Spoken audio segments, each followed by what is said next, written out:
Maharashtra news, सर्वसामान्यांच्या हक्कासाठी, न्यायासाठी। टंचाईग्रस्त गावे घोषित करण्यासाठी खंडाळा तहसीलदार यांना खेड गावच्या आदर्श सरपंच गणेश धायगुडे पाटील यांच्या नेतृत्वाखाली गजेंद्र मुसळे सुखेड, दत्तात्रय धायगुडे माजी सरपंच पाडळी, बापूराव धायगुडे बोरीगावचे सरपंच, रवींद्र सोनवणे अहिरे सरपंच, शिवाजी नगर मयूर माजी सरपंच, अजनुज अनिल शिवाजी बरकडे हराळी, किसनराव धायगुडे खेड बुद्रुक यांच्याकडून निवेदन देण्यात आले। खंडाळा तालुक्यामध्ये दुष्काळ सदृश परिस्थिती निर्माण झालेली आहे। पिण्याच्या पाण्याचे नैसर्गिक स्रोत देखील अटलेत। अशा परिस्थितीमध्ये नागरिकांची पाण्यासाठी वणवण सुरू झाली असून आपल्या कार्यालयामार्फत सादर करण्यात आलेल्या प्रस्तावांपैकी 24 गावांचा समावेश करण्यात आलेला आहे।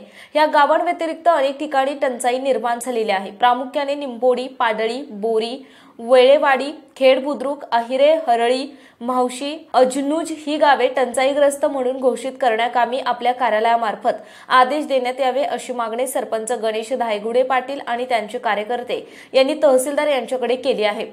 पाण्याची भीषण टंचाई आहे आणि आता जी टंचाईग्रस्त गावांची यादी जाहीर झालेली आहे त्याच्यातून बरीच गावं वगळण्यात आली। तर ती गावं त्या चालू यादीमध्ये घेऊन प्रत्येक गावाला प्राधान्य द्यावं जेणेकरून प्रत्येकाला पाण्याची नितांत गरज आहे। तशा पद्धतीचं आमदारांना मखनदाबांना आपण पत्र दिलेलं आहे, तहसीलदारांना पत्र दिलेलं आहे। तर याचे एकंदरीत सर्व शासन दरबारी दखल घेऊन या यादीमध्ये जी राहिलेली गावं आहेत ती टंचाईग्रस्त म्हणून जाहीर करावी ही विनंती। आज माननीय तहसीलदार खंडाळा यांच्याकडे या खेड जिल्हा परिषद गटातील गणेश धायगुडे त्याचबरोबर सर्व गावातील कार्यकर्ते, सरपंच, पदाधिकारी या ठिकाणी तहसीलदार यांच्याकडे निवेदन देण्यासाठी उपस्थित राहिले।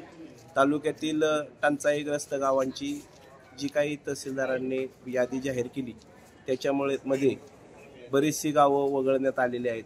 खेड, बोरी, अंधोरी, बोरी त्याचबरोबर वरच्या भागातील अजनूज, पारगाव यासारखे हरळी, काटदरे, आहिरे ही गावं त्यातून वगळण्यात आलेली आहेत। तर तहसीलदार साहेबांना निवेदन देऊन आज या ठिकाणी आम्ही टंचाईग्रस्त गावांचा टंचाईग्रस्त यादीत नव्याने समावेश करावा अशी विनंती त्यांना केलेली आहे आणि लवकरच ही गावं टंचाई म्हणून घोषित करतील अशी आम्ही या ठिकाणी आशा व्यक्त करू। संपादक मोहन बोरकर, खंडाळा।